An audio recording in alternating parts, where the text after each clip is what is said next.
Gion ang sugilanon sa usa ka inahan sa New Caledonia. Kini ang sugilanon ni Hyacinth nga naguluhan akong bag-ong kinabuhi.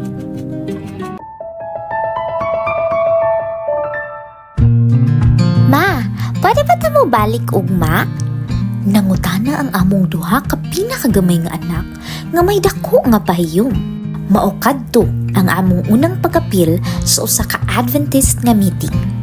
Giimbitay ra kami sa usa ka higala ug miadto lang aron magpakita og pagrespeto. Nagsaad mi sa akong bana nga si Bruno nga maminaw rami ug wala nay laing plano. Apan, adunay wala damha nga nahitabo. Nalipay kaayo ang among mga anak kay nakita nila ang ilang mga higala ug nakakita pa og bag-ong higala. Human sa meeting, nagpabilin kami, niinom og mainit nga herbal tea ug nakig-istorya sa mahigalaong mga tao nga nagpaambit kung giunsa pag-usab sa Dios ang ilang kinabuhi. Sa among pagpadayon sa pag-apil sa mga meeting, ganahan kaayo ang among mga anak sa mga wali sa pastor, ilabi na ang mga paghiskot bahin sa paglalang ug sa kahibulungan sa kinaiyahan. Ako usab natandog ang mga alawiton sa choir, nakapaluha kanako ug ganahan ko kay ang pastor nag-awhag kanako nga basahon og tun-an mismo ang Biblia. Dili lang mosalig sa iyang giingon. Bisan ni simba na ako og nagaampo, lahi og espesyal gayud ang among nasinati.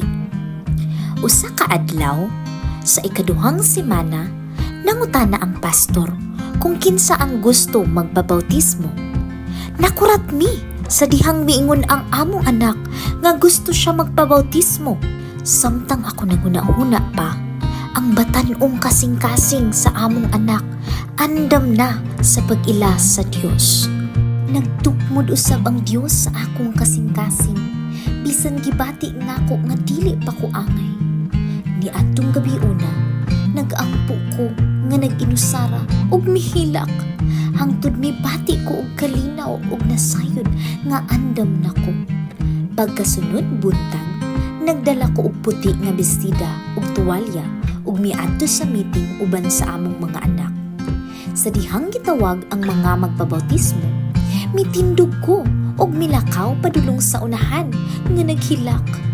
Dili sa kasubo, kundili sa gugma kang Jesus. Nalipay kaayo ang among mga anak sa dihang nakita nila nga nabautismuhan ko.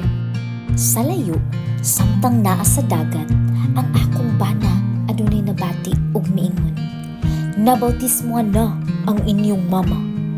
Sukad ni adto, mitumbo ang akong pagtuo ug naglaom ko nga ang tibuok namong pamilya mopili usab sa pagsunod kang Jesus. Ang 13th Sabbath offering mutabang sa pagtukod og center of influence sa Wallis aron matabangan ang daghang tao sama kang Hyacinth nga makaila sa Dios. Salamat sa inyong madagayaon nga halad.